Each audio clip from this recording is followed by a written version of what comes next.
I'm Amanda. I'm the foundress of Sky Oro, a female-centric community and co-working space that is headquartered in Bozeman, Montana. And I am on a mission to create space and experiences for women to come together, to witness each other, to hold space for one another, and to drive towards our big visions and our big goals, not alone, but together. Well, 100%.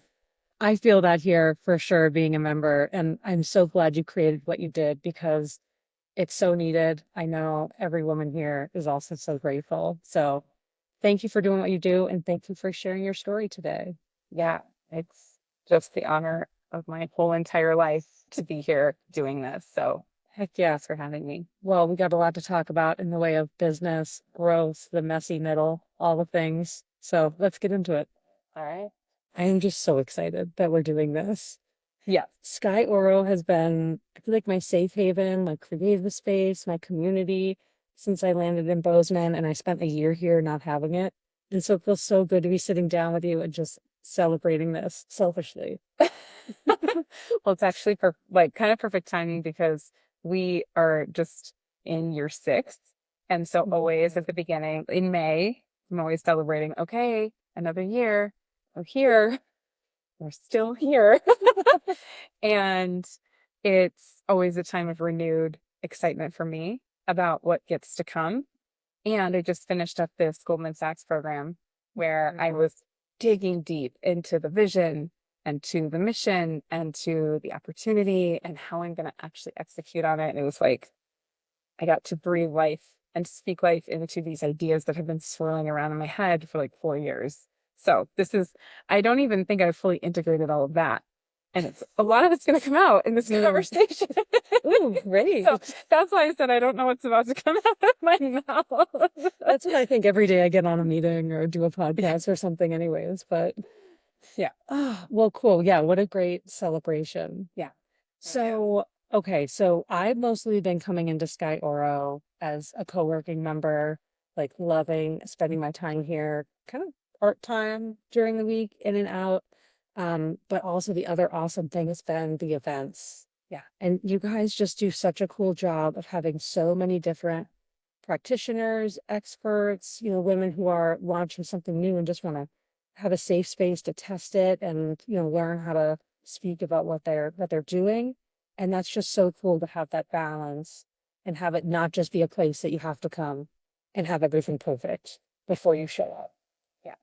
Was it always that way? I, so yes, and it has become a lot more organic in the way that it unfolds over the years because at the beginning we decided we want to have these pillars of programming. We want to have social like opportunities to plug into social things that are like community things. We want to have member community building things. We want to focus on building personal, you know, doing the personal work, personal growth. And how do we build our businesses? How do we build our careers? So the professional development side of it. And I actually had a business partner at the beginning of this. We started this before COVID.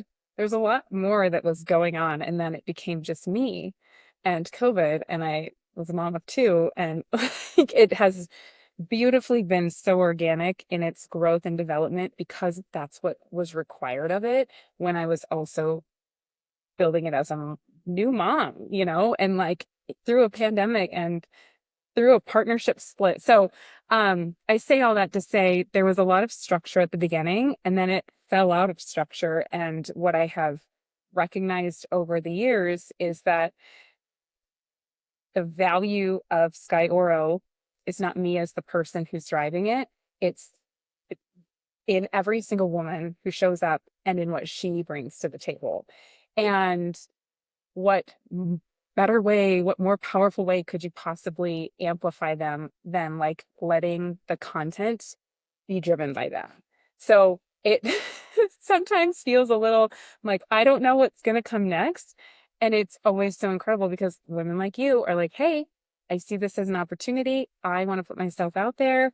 What can we do? It is my favorite thing to do. And I'm a manifesting generator. So of course, when somebody comes to me with an idea, I'm like, hell yes, when do we do it? You know? Love it. And also very organically, the way that we do events and just the use of the space and how just self-serving it is. And I say self-serving, like you don't have to have a lot of setup to come in here and make something happen. We saw that means that it's easy to say, okay, you want to host a workshop and bring 25 women together? Great. Like we can do that. Check, check, check.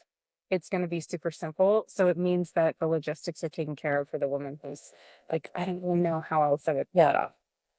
Anyway, yeah. So organic, intentional, all of the above. Love it. Most importantly, it has informed that this becomes a space. This is a space where women get to come and their value is what makes it powerful and what they bring to the table. Yeah, 100%. Which I'll also add, because I don't know if this will get weaved in. As a business owner, I've learned that the more that I remove myself from the center of this thing, the more incredible it gets to become, which is a big ego thing. And I say ego, and I also mean like practicality. Like for a long time, my belief was that I had to be doing everything, and I fucking don't. Excuse my French. And the more that I don't, the more that other women get to step in. Yes. And that invitation is like one of the most powerful things that women can be extended. Love. Wait, I'll cut this part out, but I think you might just need to be a little closer to that. Okay. Okay, now I hear you a lot better. Oh, so obviously just gonna do it. Trim that. Hopefully you got all the stuff I just said. No, I can still hear it. It's just that like when I go to produce and finalize it, I just might be louder than you. Oh, okay. But so I'll just have to like split the audio and just okay, cool. But yeah, going forward, we're good. Sweet. Okay. Back in it. Thank you.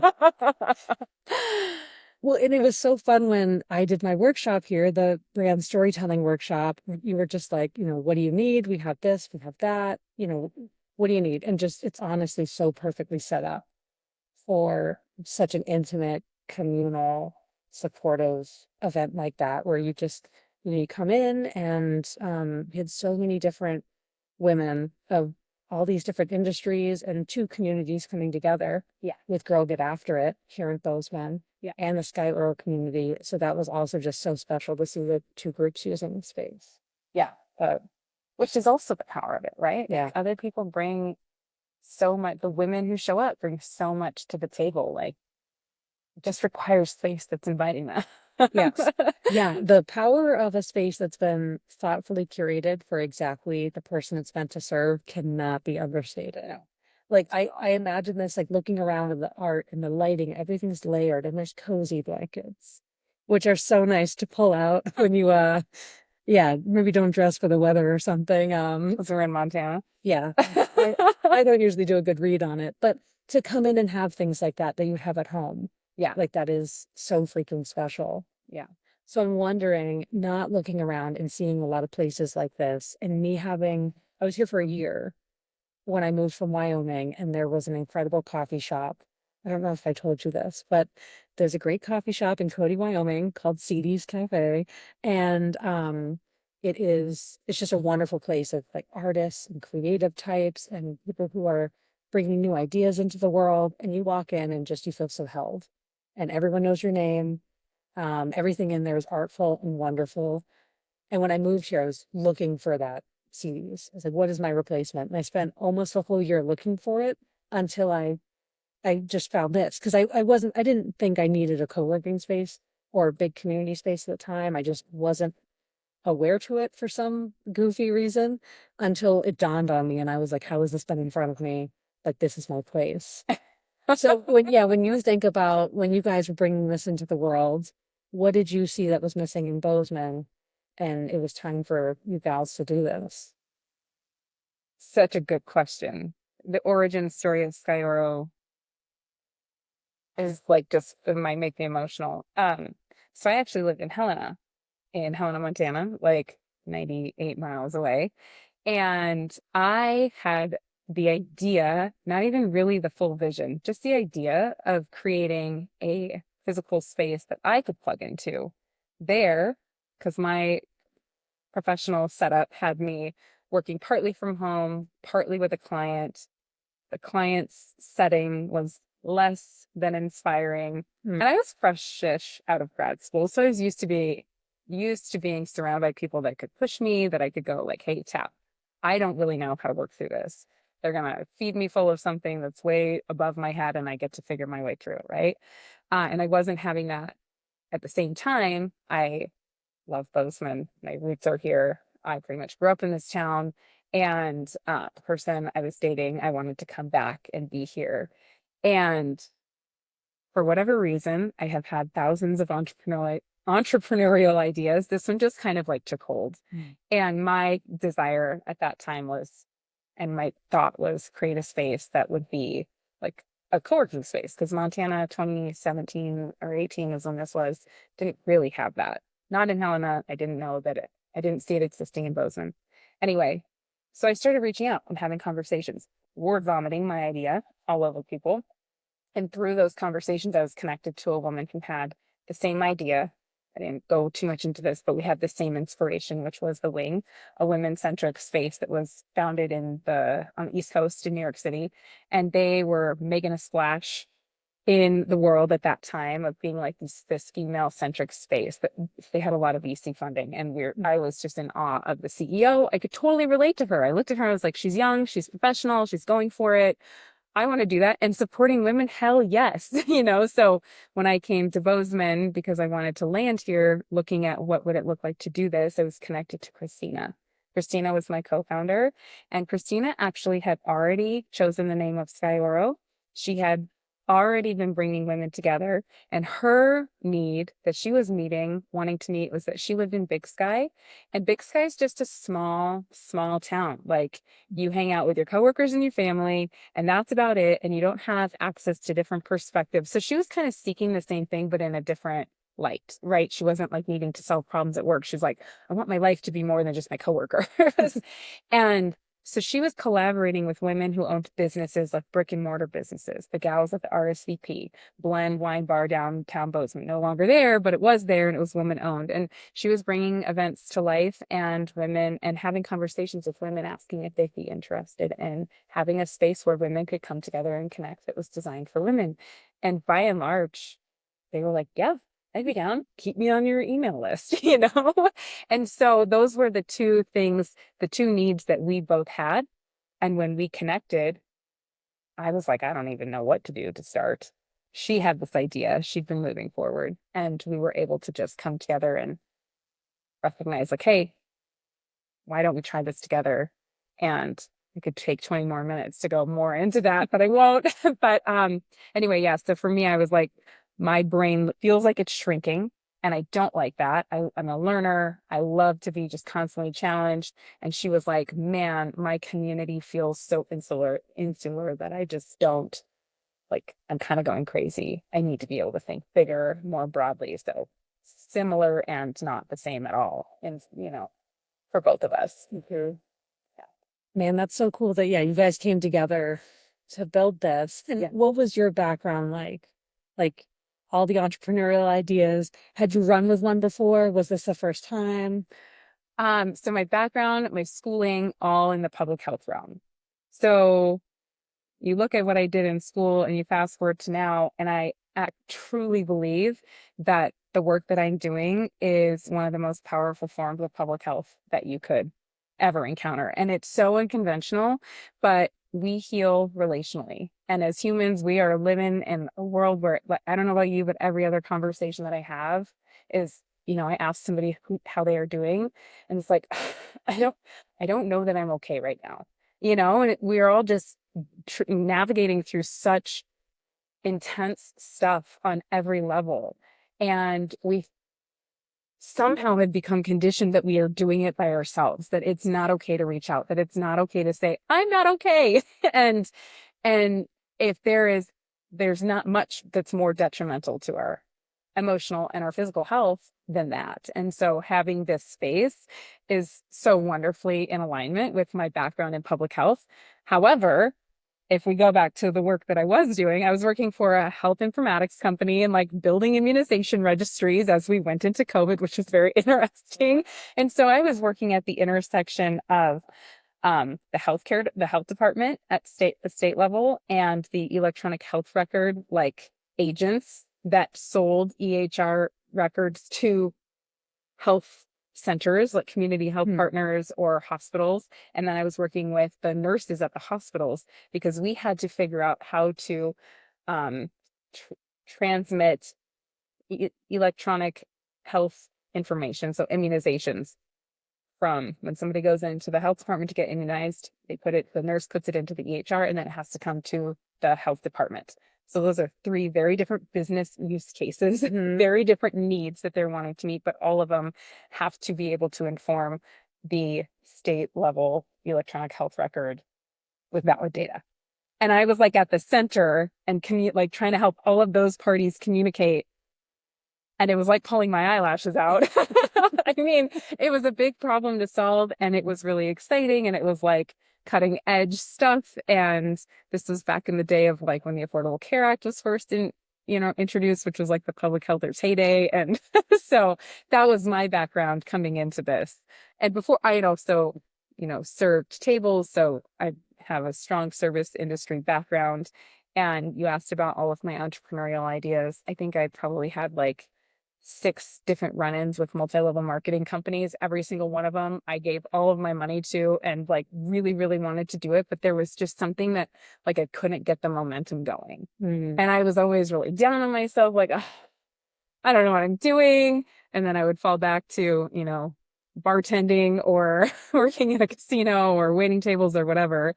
Um, but this one, like, this is happening through me, and it always has. And God put me on this earth to connect people and to be especially attuned to what women need. And so that's why it happened, because I had every challenge thrown in my face, that one could, not everyone, but many, that you would navigate. And I could have easily been like, nope, I'm just going to go for the comfort and safety of a job. But even now, like you wouldn't catch me looking for jobs right now.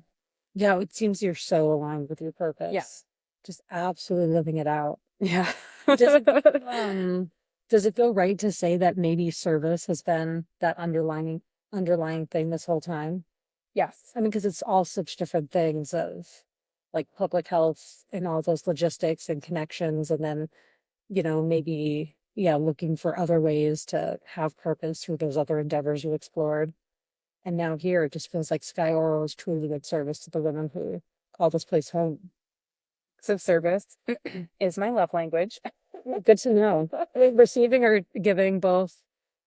Giving. Receiving, I actually didn't know there was a difference. The but if I, ladies, like, the ladies want to know. Yeah. Oh man. We got to say thank you. I would need to like review all of the acts of or all of the love languages, but for sure for me, I'm like, oh, you need help moving? When do you need me? Like even though like my children will be in tow, and I actually don't know if I have time to do it, but I'd love to help you. Um, but yeah, I was the one who's like bartending at the front of the house, and then I go take dishes back, and the dishwasher is totally, underwater, and I make sure he has what he needs because I understand that if the dishwasher isn't getting what he needs, my people at the front are getting what they need. And so has always been my outlook on it. I also grew up both sides of my family just welcoming people in that they didn't know. They welcome them in because maybe they're like walking down the road and need a place to stop and have dinner, or somebody knows somebody who's rolling through towns in Montana and is going to need a place to like camp in the yard or something like that. So I just witnessed my grandparents on both sides just open their hearts and their doors and like somehow come up with food to put on the table when they didn't even know how they were going to feed their own families. It's just like no question, you love on the ones God puts in front of you. So Wow. that's just how I was. That's like deep in my DNA. So, and that translates to when I train my team at the front, I'm like, your number one thing is that when somebody walks through the door, you are meeting them, their eye gaze, and you're saying hi. You're using their name if you know it. And if you don't, you're asking what it is, because we just deserve to be seen and honored as the humans that we are. And like, doesn't matter what you're coming in from. Hi, you're meant to be here and let us like hold you. So that's what Yeah, well, the culture of this space. and the door even says, "You have arrived." Yeah. Yeah. How did you guys land on that? I don't even remember. I think that's where the best things come from, where they just come from somewhere, they're on the door, and it is what it is. Yeah. Initially I remember I wanted to have like a neon sign at the entrance, like on the wood behind that said you have arrived. It was like ridiculously expensive. So we didn't ever do that. And then I finally, 4 years into this business, got the decal of Sky Oro put on the door so you knew where you were coming. I was like, you have to say you have arrived. Love it. Yeah. So somewhere before we opened, we landed on that, but I honestly don't remember. Well, it seems like there's a lot of other becoming about the Yeah. things that have decorated the space. Like I know you guys were really intentional from the start, and maybe you should talk about the floor, what's in the concrete, and then in the art and the Yeah. crystals around the space. Well, I always, and I know this space has been blessed from the very beginning. And it started with Breezy, one of our founding members who came in and placed crystals throughout the floor before the concrete was poured. So we had like a hard hat tour of this space before anything was built out. And she came and was like, "Oh my gosh, can I put some crystals in before they pour the concrete?" And I was like, "Well, hell yeah, go for it, you know?" And so I actually wasn't here when she did it, but then she hand painted a map of where they are. Oh wow. So it's like watercolor of like, here's the amethyst and here's like what amethyst is, like the properties of amethyst. And there are 8 to 10 crystals placed throughout this space. And that was just like the beginning of it. But it was a community build. So I didn't talk about the origin story of Sky Oro. We actually, when Christina and I came together, we were like, where do we build it and how do we pay for it? And we ended up deciding to do a crowdfunding campaign. So we said, okay, we're going to put it to the women of Bozeman. Like, will you help us bring it to life? And over 30 days, we held, I think, 10 to 12 different events throughout Bozeman. And we just pitched what we were doing. And we said, we need 200 women to say yes. We need you to buy your membership first, your first annual membership. And when we raise enough money, then we'll build the space out. And in 6 weeks, we had 233 humans say, I want to support you, from women that lived here to women that were coming to Bozeman and wanted this space to be here when they arrived, like moving here, to mother-in-laws on the East and West Coast wanting to support this, to some very supportive men in this community purchasing memberships to make sure we could bring it to life. And all of those women, like, one of them was Natalie and DJ, who have Tree Line Coffee. Now it's Natalie and Amelia, but they were like, we want to partner with you. So we've always partnered with them to have Tree Line Coffee in this space. A woman-owned design firm was like, we want to be part of this. And they like, we horse traded some things, at the very beginning, and they came in, they saw our vision and they helped us build it out. And then now you see the art on the wall, all member art. There are a lot of crystals above the floor and around the space. And that is actually a really fun collaboration with one of our members who she's supported us and been my hype girl from the very beginning. Like before we even launched the Sky Oro crowdfund campaign, but she started a crystal dealership. Her card says you're crystal dealer and soul healer. But she came to me and was like, Amanda, I would love to do like a crystal curation program where people can have crystals on loan in their space and people can just purchase them like off the floor. And I was like, bring them in. Like, where do you want to put them? And so now this space is adorned with all these crystals, and she's very intentional about what are their properties and why would I bring them in here? And she loves this space. And it's just like, there's so much energy. The last thing I'll say about that is we've had thousands of people come through this space. We've got hundreds of members, and I can count on one hand the number of times that there has been any sort of interaction or like member that had to not even be asked to leave, but that it wasn't a good fit.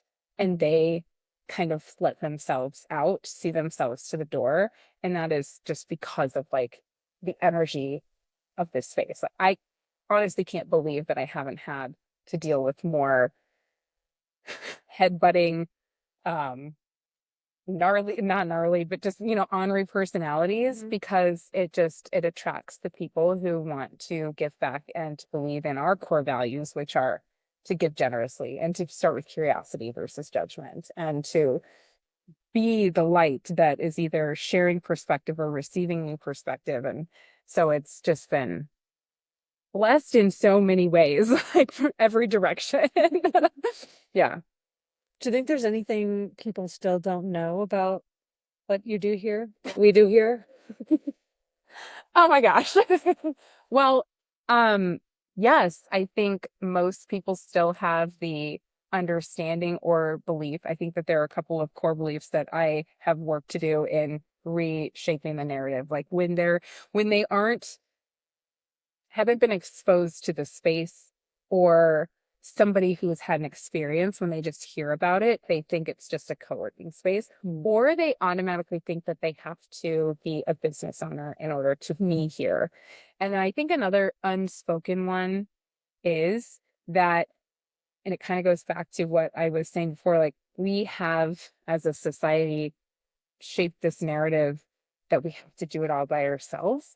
And a lot of women don't understand that them just showing up with any sort of thought that they would like to contribute, or a hug or a smile or just like a heartbeat and you care, they don't believe that what they bring to the table will be what this place is looking for.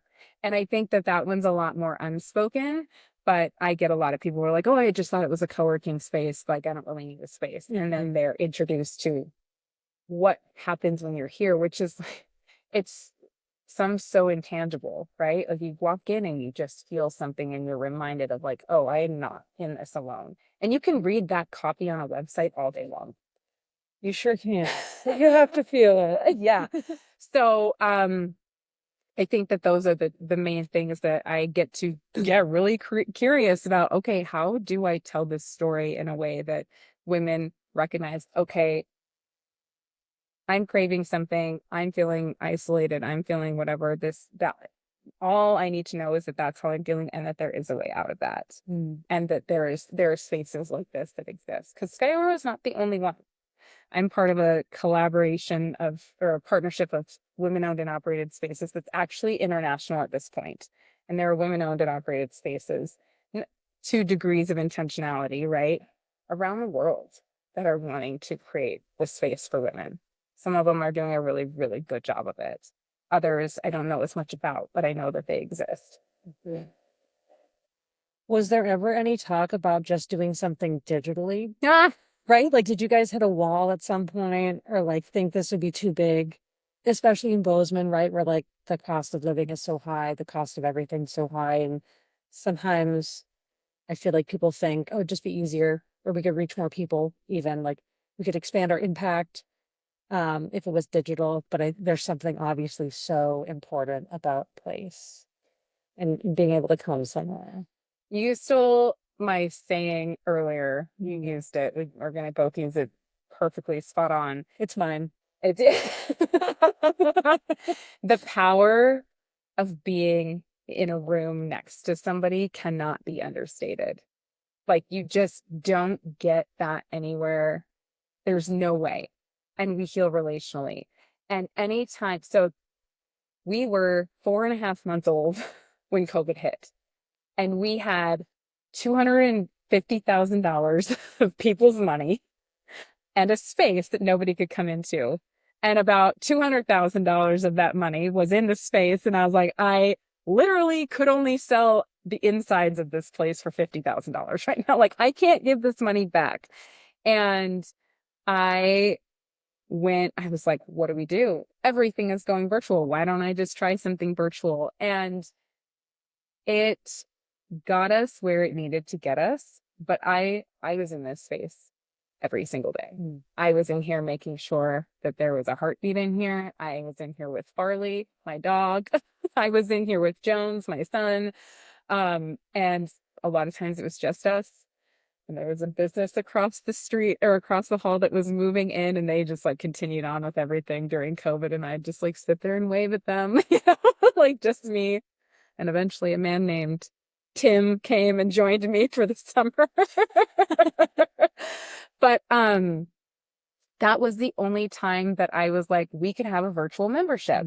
And I participated in some virtual memberships to try and understand how would you do this well. And you just can only connect so, I mean, at this point, we're burnt out on it. But I will say, we do have a digital aspect of our membership, which has been a really, really powerful way for me to have a home base that women land on when they join the membership to immediately have access to the women that are here, to the beginning of their stories, to what they're doing, what they're needing. Like before COVID and before anything with our digital platform, I was the one who people were like, hey, Amanda, can you connect me to this person? Hey, Amanda, this. And quickly I was like, ain't no way that I can do this. So I have to have something, which is kind of what drove the introduction of our digital platform. And now I, my vision is that this is a community, an activated, energized community network of women that spans the state of Montana, because there are entrepreneurs, and I'm going to speak directly about entrepreneurs right now, that are trying to build things, that are building things, that are successful, that are struggling all over the map in every single county in Montana. There are 56 of them, and most of them are very rural, and women don't have any way to access a lot of resources or each other. And so I have this vision of Sky Oro is this activated connection community of women across our entire state. And I can do that because of the digital platform. But that's not, like, I come back to the critical piece of Sky Oro and what we do so uniquely well is bringing women together in person. So that becomes, what does it look like to partner with women who own and operate brick and mortar places?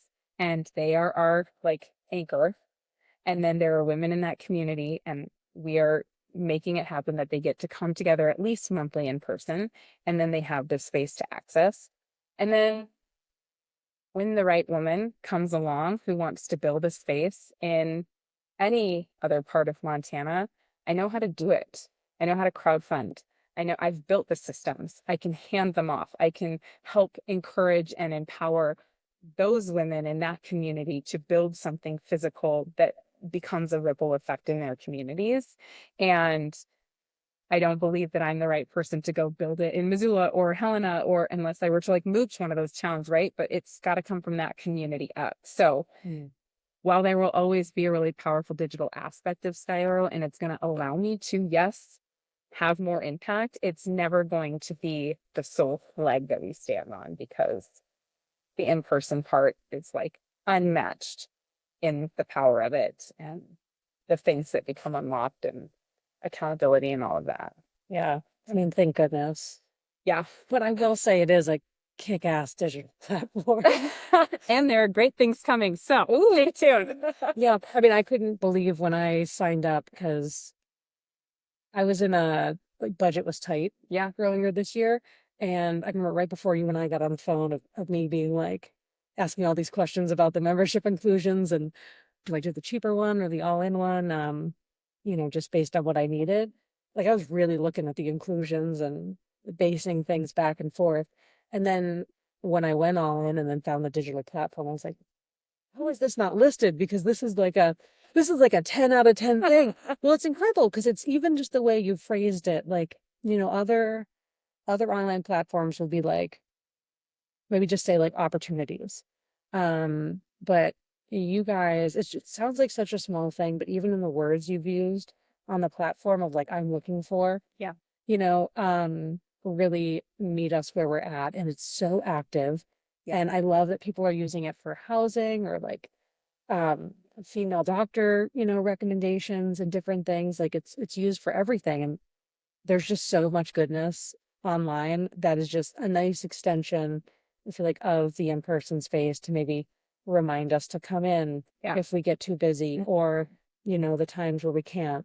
Anyway, yeah, I'm glad it's not the focus, but it is a baller online platform. Yeah. So Like at this point, I can't imagine a membership without that. It's one of those things where it's like, okay, yes, this helps me feel like it's complete, and I can get behind the price point of two different membership types. Like it just kind of, it checks the, not just checks the boxes, but it really it holds the community really beautifully. Yeah. Yeah. I'm so glad you love it. And I'm gonna go adjust my language. Yeah, log into Squarespace and hit that bullet point. And that'll be a job for LJ. What about you changing and evolving throughout the times that Sky Oro has been in existence or being brought into existence? Like, how have you changed over the last 6 or so years, especially being the leader of this space, but maybe that pivot, like you said, or just that focus of, the women are really the main leaders and contributors of the space.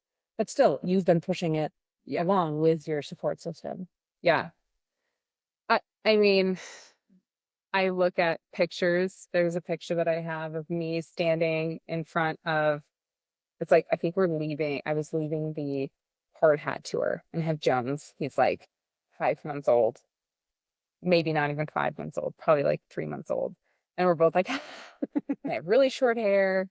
I was very postpartum. And I'm just like, oh my gosh, it's such a different human. Layers and layers and layers up here compared to where I am down here. And just knowing myself, the work that I have so naturally been led to do on myself in order to push forward. I've heard this say been said so many times, but like I can't emphasize how much being an entrepreneur, building a business, and really taking it seriously has been like a crash course in who am I? What am I made of? What are my hurts? What are the things I need to like dig deep into?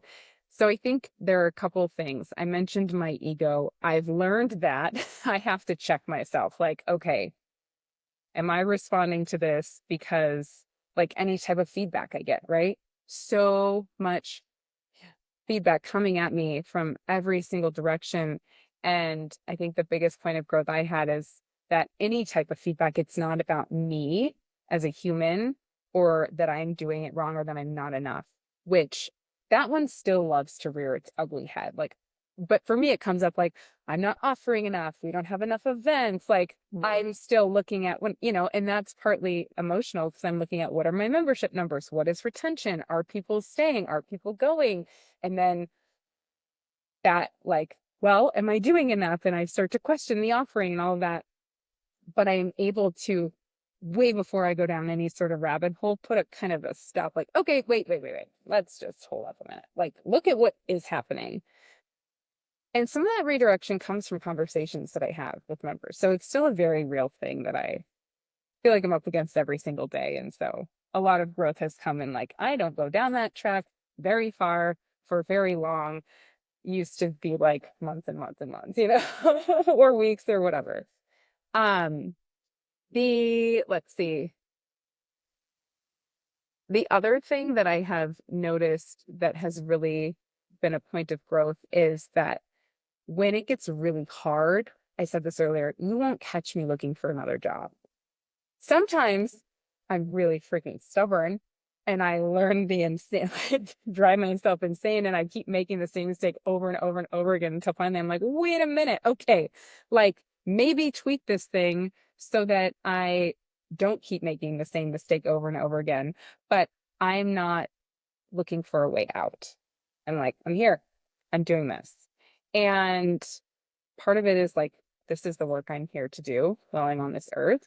But another part of it is like, I'm invested in this. These women are invested in this, and I can figure out how to make it work.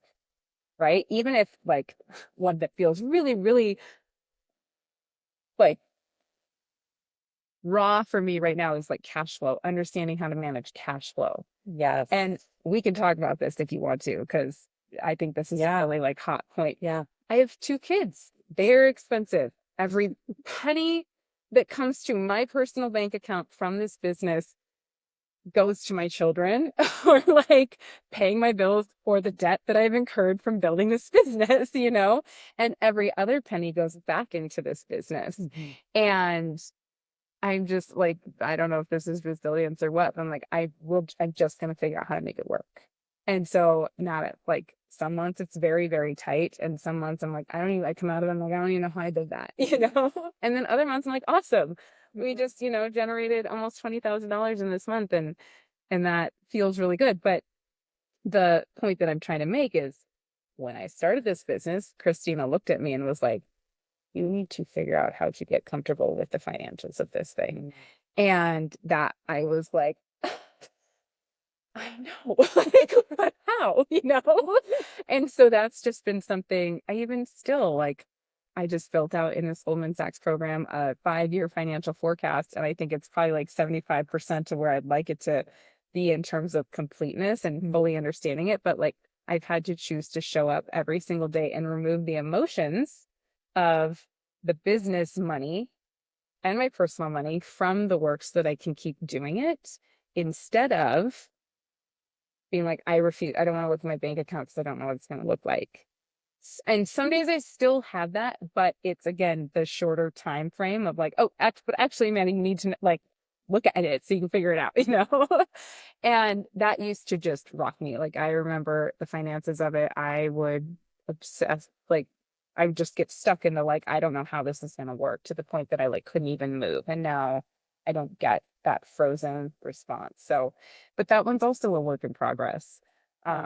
So yeah, ego, removing myself from the center of the feedback, also recognizing like the impact isn't about me. The impact is about every woman here. And that's a really helpful redirection for me when I'm thinking about how do I grow this? How do I scale it? What does the offering look like? How do we evolve it? The more that I pull myself out of the center, that's my kind of like one of my metrics of okay, if I'm not in the middle of it, then we're heading in the right direction. So Yeah, that's an interesting pivot. yeah.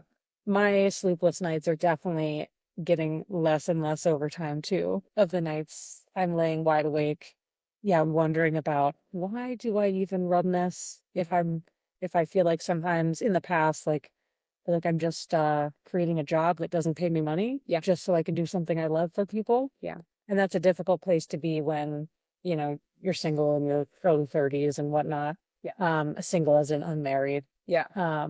No joint income and just feeling like sometimes you're just running a passion project. Yeah. That's lighting you up, but like how long can you do it? And yeah, so definitely those nights are less and less. So tell me about that a little bit. What has gotten you to the point of why do I do it? Because at some point we have to make a decision of like, I'm going to treat this a bit differently and think about the end. We kind of talked about this, right? Not necessarily the end, but like, what does this look like when I feel like I've built this thing? It doesn't look like it's not paying me. Yes. Yeah. Right? Like my bank account looks very different. Yeah. And that's what I'm going for. Yeah. I think it's been an evolution of a variety of things that have just, I don't want to say forced me, but pushed me to just take things so seriously and like, stop messing around. Probably the first one being a trademarking endeavor. So, Oh yeah. all right. So Unbridled Form has had a couple names. First, it was the ultra sexy Amy McGann Design Co. You got to start somewhere, right? Any good brand does. Yeah, that's a good brand. Because I was not going to mess around with sole proprietorship in the beginning. So I started my LLC under that, but just didn't have anything, so made it under my name.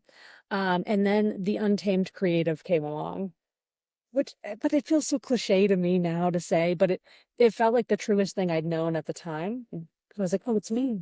Yeah. The Untamed Creative is me. So I felt, yeah, like the brand, I was building the brand outside of myself, from myself. And it was way too personal at the time. And um cash flow was very low at the time, like barely 5 digits a year. Yeah, years ago. And I knew I wanted to trademark Untamed, the Untamed Creative, and I just let it slide away, right? I'll come back to it later when I'm ready, when I'm more prepared to hire a lawyer and go through that process. And then March of the following year came along and I said, okay, I'm ready. So I called my dad, who's been, a great business advisor, kind of mirror in the logistics and structure of the business sometimes. And Yeah, I said, I'm ready. And he said, oh, I just looked it up and there's an Untamed Creative brand and web agency also in Wyoming. So same name, same services, same location. And he said, I think at the time they filed their trademark paperwork last week. What? So it was just this moment where I cried in bed and anywhere else for like weeks because it just, again, it was the truest thing I'd ever known. It was an extension of me in a different way than Unbridled is now. Like it's a much more healthy extension of me, an embodiment of the woman I want to be and the way I want to move through the world now. At the time, it was more like an unhealthy codependence type situation, I think, which so many of us have had in a variety of ways. There. But so I lost that, and from that point on, I was like, I am not messing around, right? I'm doing the things. And so when Unbridled came to be, I very quickly hired a legal team. I very quickly did all the things I needed to do to prove federally that I was using it in all the categories I was trademarking for. And I got it a year later, which was a big leap of faith, right? You put it into the world, you have to live it out and just be patient that what you're building is going to be protectable. And so trademarking was the first evolution of going from doing something I love, doing something I really enjoy, that I'm good at, that I was doing professionally in the corporate world, and freelancing for the last 10 years or so before then, but starting to take it more and more seriously. And then earlier this year, I'm 32. I'm starting to think more about motherhood. My partner and I, he would hate that. My boyfriend and I, um, I go back and forth. There's a stage between boyfriend and fiance husband. Yep. But partner still doesn't do it. It's weird. It's weird. So, yeah, we're starting to talk more about that serious life together. Yeah. And it's like, my business has to be able to support my kids. Yep. Like, what am I doing if it's barely supporting me? How on earth am I going to go through pregnancy? Like, am I going to have the right health insurance? Yeah. Anyway, how am I going to fund their life? Yeah. And make them even just physiologically comfortable? Yeah. Like just the bare minimum. Not even talking about emotional well-being and all those things and having the space to be present. Yeah. And just be emotionally well for them. So my boyfriend and I have been like this year, we've been just hitting the podcast, the books hard. We've done a variety of personal development, professional development workshops and really immersive stuff. Like we've flown specifically to these states, gone all in for a couple days in these things. And every time we do, that change of place, I feel like just marks a not going back shift. Yep. I was chatting about with someone about this earlier about that, you can again like do the podcast, do the books and stuff and put things into implementation. Yeah. But I feel like when you pay, when you go, when you commit, there are those commitments to yourself and you're marking a point in time.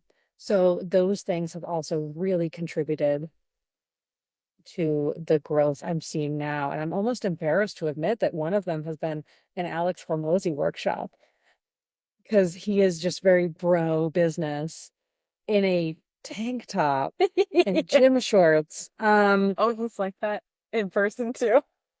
Yeah. Yeah, he was like that last month in person.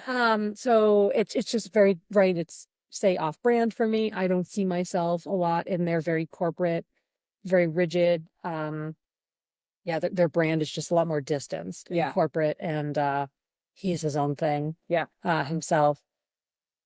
But it works. Yeah. It works. So my boyfriend and I on the flight home that night, we had the book in front of us. We had the podcast. So we were sharing headphones, looking at the book, reading it together. Yeah. And it was interesting too, like the audio visual balance of getting information. What's the book called? The one we were reading first was $100 million offers. Yeah. Okay.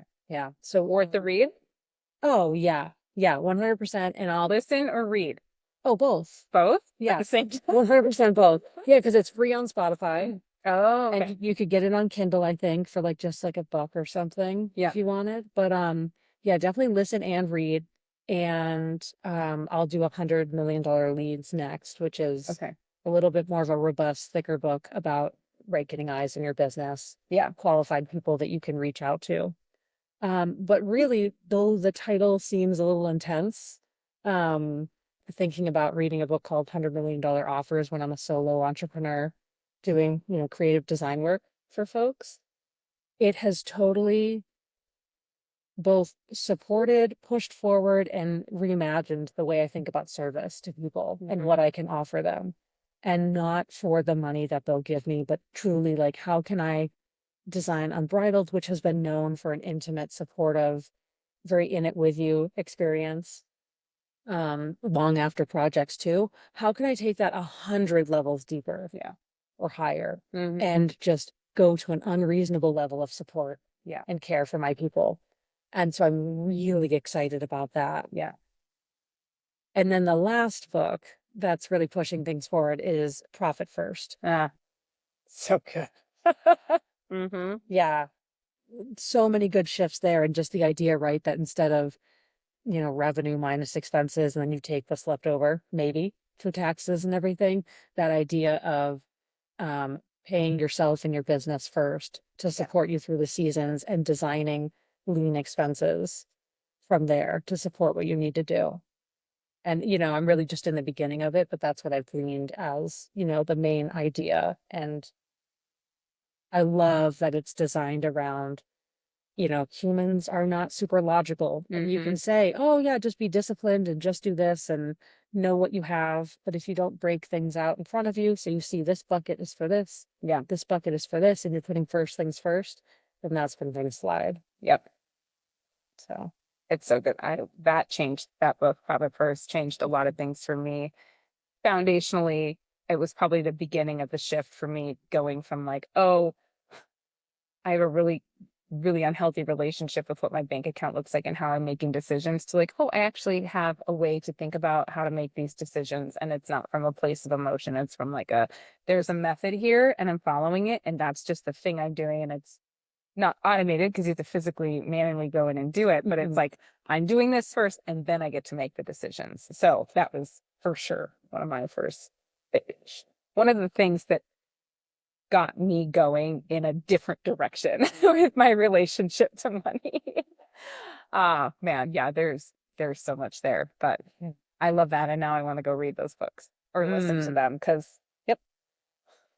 yeah, because I I'm think also reading a parenting book at night about kids. oh, light reading. Oh man, like why did I start this at 9 p.m.? Anyway, all the time. Yeah, it's funny, like the times we choose to listen or read, like, right, it's like we have free time in the car and at night. But are those the best times to be like fully exploring ourselves and pushing ourselves forward and reimagining our business? Because then we'll be up till 3 a.m. overthinking everything. So See, my toxic trait is I'll like listen to it and then I have this magical place in my brain that it goes. And then I'm like, awesome, I've learned this. And then I like don't think about it again because I don't stay up until 3 o'clock because I'm like, I have to get up with kids in the morning. And so I have to have a lot of accountability and learning in order to be able to like take those things that I'm learning and put them into practice. Because there are so many things that I just consume, but then don't implement or integrate. So yeah. yeah, there's something there about holding space for both the half formed and the in progress, and then actually finding the finish line. Yeah. And not that the finish line is the goal, but the finish line of the milestones along the way, and just always going to the next one. Yeah. Versus all these half run races. I really struggle with that. Being the manifesting generator that I am, I get all of my high from the ideation.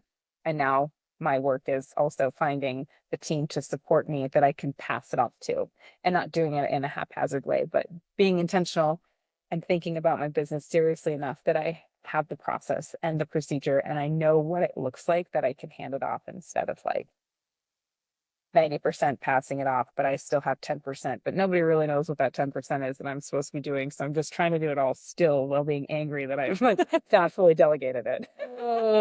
It's very fun inside my brain. Let me tell you. Such a fun place to be. Yeah, it's a very messy middle that I feel like has lasted a couple of years now. This whole delegation thing, but Yeah, definitely in a similar space too, where like my workflows are becoming even more robust and the way I'm supporting people from me, but from the systems I've designed yeah, and the resources I've designed, it's an interesting place again to like be releasing of they maybe don't always need me personally hand holding and walking them through everything. Like these are smart adults that we work with. yeah. And yeah, they can certainly do it. It's just something about being a creator and having an idea where it's your baby and you hang on to it. Well, thinking of all the stories of where we've been and the things that have shaped us, what stories do you think you're on the edge of writing right now? Either in Sky Oro or with yourself?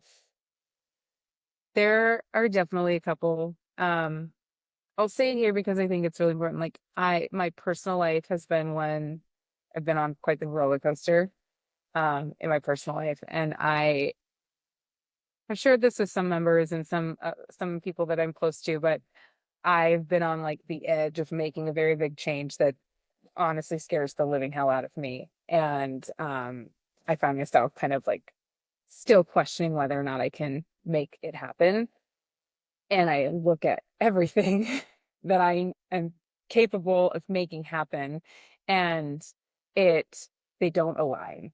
Like that questioning of whether or not I have it in me and the literal physical, like everything showing me that I have it in me, right? And so on a personal level, or personally, I am in the process of writing that, and I think about it every single day of like, what does it look like when I take this next step into what it will look like for me will be single parenthood. And that takes a lot of my time and energy right now. And yeah, I just think it's worth sharing here because when we're building things of like from a place of being really intentional and from a place that we pour ourselves into, there are other parts of our lives that can sometimes become so separate, you know? And so I feel like I've been living this like separate life that is feels it feels like I shouldn't be have like I shouldn't say that, but it has felt like this version of me, the way I show up at Sky Oro and the things that I do here and the way that I'm able to be here are like the highest expression of me. And then in my personal home life, I'm just not able to be that. And so I don't even know what becomes possible when that is not the shift I have to make every single night that I go home. So that will inform what comes next for Sky Oro. But um, on a professional front, I like women in Montana and honestly, like in rural states, but across the country, deserve to know that they're deserve to have spaces that are designed to meet them where they're at, no matter what they are. And I feel like I'm writing the narrative around like it doesn't have to be a place just for women who are building businesses, you know, like we had this conversation about niching down.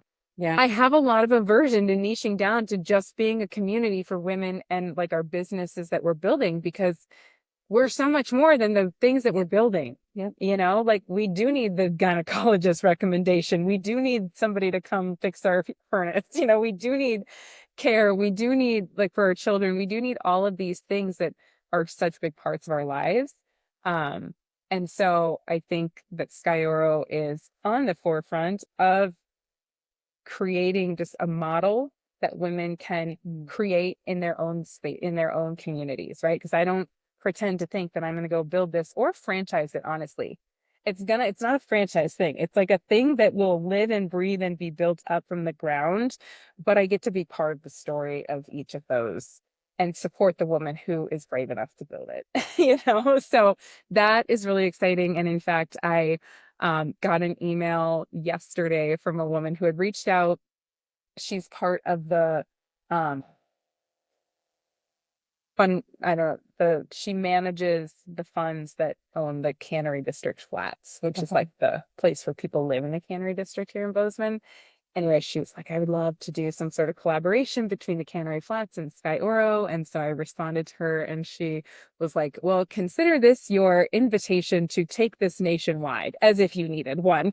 But she was, she lives on the East Coast somewhere and she was like, women just need this. And so it's easy for me to think like, oh, I'm a part of this network of women-owned spaces across the country, but that doesn't mean that they're everywhere, And so, and that doesn't mean that women think that they can create space like this, Right. but we can.